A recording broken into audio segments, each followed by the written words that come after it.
Tripura BJP সরকারের শাসনকালে মহিলাদের ওপর নির্যাতন বৃদ্ধি পাচ্ছে। বিস্ফোরক ত্রিপুরা প্রদেশ মহিলা কংগ্রেসের সভানেত্রী সর্বাণী ঘোষ চক্রবর্তী। অবিলম্বে 33% মহিলা সংরক্ষণ বিল কার্যকর করা, ক্রমাগত নারী ও শিশু ধর্ষণ বন্ধ করা, খুন ও নির্যাতনের প্রতিবাদে শনিবার ত্রিপুরা প্রদেশ মহিলা কংগ্রেস কমিটি এক প্রতিবাদ কর্মসূচি পালন করে। এদিন তারা আগরতলা স্বামী বিবেকানন্দ ময়দানের সামনে থেকে এক মিছিলের আয়োজন করে। পরবর্তীতে এই মিছিলটি সেখান থেকে বের হয়ে আগরতলা শহরের বিভিন্ন পথ পরিক্রমা করে আগরতলা পোস্ট অফিস চৌমুহনী স্থিত ত্রিপুরা প্রদেশ কংগ্রেস ভবনের সামনে এসে শেষ হয়। মহিলা কংগ্রেস আয়োজিত আজকের এই কর্মসূচিতে উপস্থিত ছিলেন ত্রিপুরা প্রদেশ কংগ্রেস সভাপতি আশিস কুমার সাহা, ত্রিপুরা প্রদেশ মহিলা কংগ্রেসের সভানেত্রী সর্বাণী ঘোষ চক্রবর্তী সহ অন্যান্যরা। এদিন সংবাদ মাধ্যমের মুখোমুখি হয়ে মহিলা কংগ্রেসের সভানেত্রী সর্বাণী ঘোষ চক্রবর্তী বললেন, ত্রিপুরায় বিজেপি সরকারের শাসনকালে ক্রমাগত নারী এবং শিশুদের ওপর ধর্ষণ, খুন, নির্যাতন বৃদ্ধি পাচ্ছে। যদি অবিলম্বে নারী এবং শিশুদের ওপর এই সমস্ত ন্যাক্কারজনক ঘটনা বন্ধ না হয়, তাহলে ত্রিপুরা প্রদেশ মহিলা কংগ্রেস আগামী দিনে আরও বৃহত্তর আন্দোলনে যাবার হুঁশিয়ারি দিয়েছেন।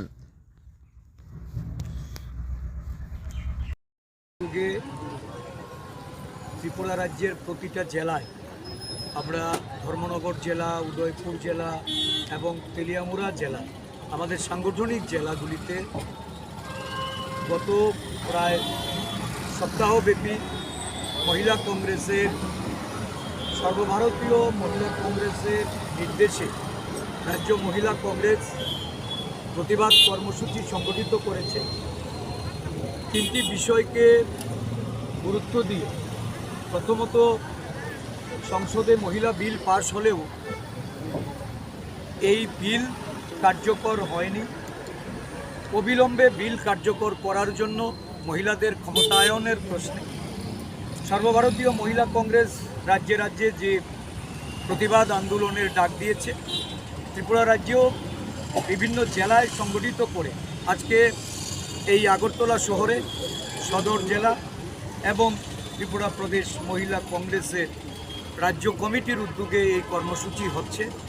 রাজ্যে মহিলাদের সুরক্ষা, বিশেষ করে রাজ্যের মহিলাদের নিরাপত্তা নিয়ে সারা দেশে যেমন তাদের নিরাপত্তাহীনতা, আমাদের রাজ্যেও আমরা ন্যাশনাল ক্রাইম ব্যুরোর রেকর্ড যদি আমরা দেখি, সেই রেকর্ডে দেখা যাচ্ছে ত্রিপুরা রাজ্যে বর্তমানে মহিলা নির্যাতন, খুন, ধর্ষণ এবং নারীর উপর যে প্রতিনিয়ত অশালীন অত্যাচার, শাসক দলের নেতৃত্বে বিলাসিতা তাদের ভোগের পণ্যবস্তু করে রাজ্যটাকে যেভাবে সুশাসনের নামে দুঃশাসন নামিয়ে নিয়েছে, তার বিরুদ্ধেই রাজ্য মহিলা কংগ্রেস আজকে লড়াইয়ের মাঠে অবতীর্ণ। এই সংরক্ষণ এবং সুরক্ষা সাথে সাথে এই রাজ্যে মহিলাদের অর্থনৈতিক এবং তাদের কর্মসংস্থানের কথা মাথায় রেখে MGNREGAর মতো যে সারা রাজ্য জুড়ে যে কর্মসংস্থান যা দিন দিন সংকুচিত হচ্ছে, রেগার মজুরি বৃদ্ধির কথা বলে যারা ক্ষমতাসীন হয়েছেন, প্রতিশ্রুতি খেলাপি এই সরকার এবং শাসক দল, তারা আজকে মজুরি বৃদ্ধির জন্য কোনো পদক্ষেপ নিচ্ছেন না এবং শ্রমদিবস বৃদ্ধি করার জন্য যারা রাজ্যের আপামর এই নিম্ন আয়ের গ্রামীণ এলাকার মানুষ, শহরে এলাকার মানুষ যারা টুয়েপের মধ্যে দিয়ে বা MGNREGAর মধ্য দিয়ে কর্মসংস্থান বিগত দিনে পেত, এ নিয়ে চলছে স্বজন কুষণ রাজনীতি। শ্রমদিবস একদিকে বৃদ্ধি হয় না, আরেক দিক থেকে দেখা যাচ্ছে যারা কাজ করছেন তাদের মজুরির জন্য ওই BDO অফিসে বা বিভিন্ন দপ্তরে গিয়ে ধর্ণা প্রদান করতে হয়। মজুরির টাকা শাসক দলের এক অংশের কর্মচারী থেকে শুরু করে শাসক দলীয় নেতারা তারা লুটে পুটে খাচ্ছে। দুর্নীতি আজকে এমনভাবে মাথাচাড়া দিয়েছে, আজকে মহাকরণে কান পাতলেই বা রাজ্যের বিধানসভাতে, এই বিধানসভার অধিবেশনে আপনারা সবাই লক্ষ্য করছেন যে একের পর এক দুর্নীতি পাস হচ্ছে। জমি কেলেঙ্কারি, বিভিন্ন বিশ্ববিদ্যালয় বলুন, মেডিকেল কলেজ বলুন, বিভিন্ন দপ্তরে দপ্তরে দুর্নীতি এমনভাবে একেবারে উঁচু স্তর থেকে মহাকরণ পর্যায়ে গিয়ে পৌঁছেছে। এই দুর্নীতির বিরুদ্ধে মহিলারা তাদের অধিকার প্রতিষ্ঠিত করার লক্ষ্যে আন্দোলনে নেমেছে। ত্রিপুরা প্রদেশ কংগ্রেস এই মহিলাদের আন্দোলনকে সমর্থন করে আগামী দিন আরও ব্যাপক আন্দোলন দুর্নীতির বিরুদ্ধে নারীর সুরক্ষার জন্য এই রাজ্যের নারীদের সম্ভ্রম রক্ষার্থে যে লড়াই, এই লড়াইয়ে তারা অবতীর্ণ হয়েছে, তাদেরকে পূর্ণ সমর্থন জ্ঞাপন করে আজকের এই কর্মসূচির মধ্যে দিয়েও আমরা বিক্ষোভ প্রদর্শন করব এবং এখান থেকে একটা বিক্ষোভ মিছিল পোস্ট অফিস চৌমুহনী অবধি যাবে। আগামী দিন এই রাজ্যে আরও ব্যাপক গণ আন্দোলন আমরা সংগঠিত করতে যাব মহিলা কংগ্রেসের নেতৃত্বে। দাদা, আপনি দিল্লিতে গেছেন, রাহুল গান্ধীর সাথে দেখা হলো, কথাও হলো। শোনা যাচ্ছে যে রাহুল গান্ধী খুব শীঘ্রই রাজ্যে আসতে পারে বলে এরকম একটা ধারণা করা হচ্ছে।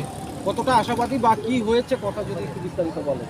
প্রথমত গত 27শে মার্চ দিল্লিতে এই রাজ্যের শহর সারা ভারতবর্ষে 16টি রাজ্যের প্রথম পর্যায়ে জেলা সভাপতিদের নিয়ে মল্লিকার্জুন খার্গেজি এবং বিরোধী পক্ষের নেতা রাহুল গান্ধীজি ইন্দিরা ভবনে এক সভা করেছেন। এই সভায় প্রদেশ সভাপতি রূপে আমাদের জেলা সভাপতিদের নিয়ে আমি উপস্থিত ছিলাম এবং সেখানে রাজ্যের সব কয়টা জেলাতে সাংগঠনিকভাবে গুরুত্ব আরোপ করে কীভাবে তারা সংগঠন বৃদ্ধি করবে সেই লক্ষ্যে আলোচনা হয়েছে এবং গত 28 তারিখ মানে গতকালকে রাহুল গান্ধীজি ত্রিপুরা সভাপতি হিসাবে আমাকে ওনার সংসদীয় যে বিরোধী দলের পক্ষ সেখানে উনি সময় দিয়েছেন।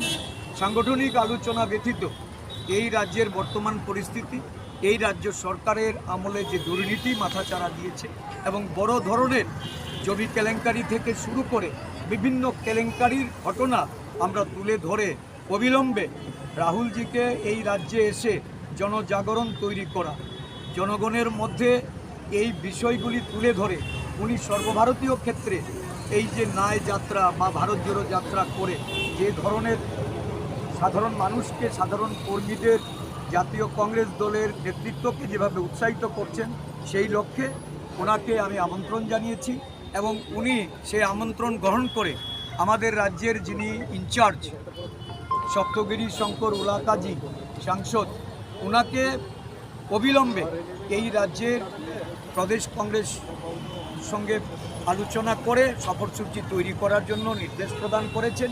উনি রাজ্যে আসছেন এবং আমাদের মল্লিকার্জুন খার্গেজি উনি জেলা সভাপতিদের মিটিংয়ে বলেছেন যে আগামী দিন আমাদের যে আইসিসি প্ল্যানারি হতে যাচ্ছে আহমেদাবাদে, এই প্ল্যানারিতে কিছু বিশেষ পদক্ষেপ নেওয়া হবে সাংগঠনিক বিষয়ে। তার পরবর্তী সময়ে সব কটা রাজ্যে উনি সাংগঠনিক हम लोग यहाँ एकत्रित हुए हैं, इसलिए हमारे ऑल इंडिया महिला कांग्रेस प्रेसिडेंट अलका लांबा जी की निर्देश अनुसार हम लोग यहाँ आए हैं क्योंकि हमारे जो 33% वुमेन रिजर्वेशन बिल पास हुआ है लोकसभा में, जो राज्यसभा में, लेकिन अब तक ये इम्प्लीमेंटेशन नहीं हुआ।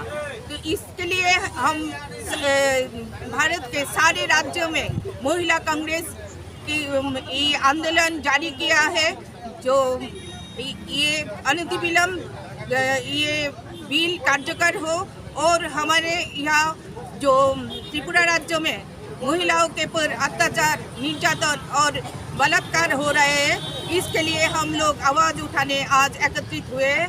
तो हम लोग चाहते हैं जब तक हमारा ये मांग पूरी नहीं होगा तब तक हम त्रिपुरा प्रदेश महिला कांग्रेस आंदोलन जारी रखेंगे।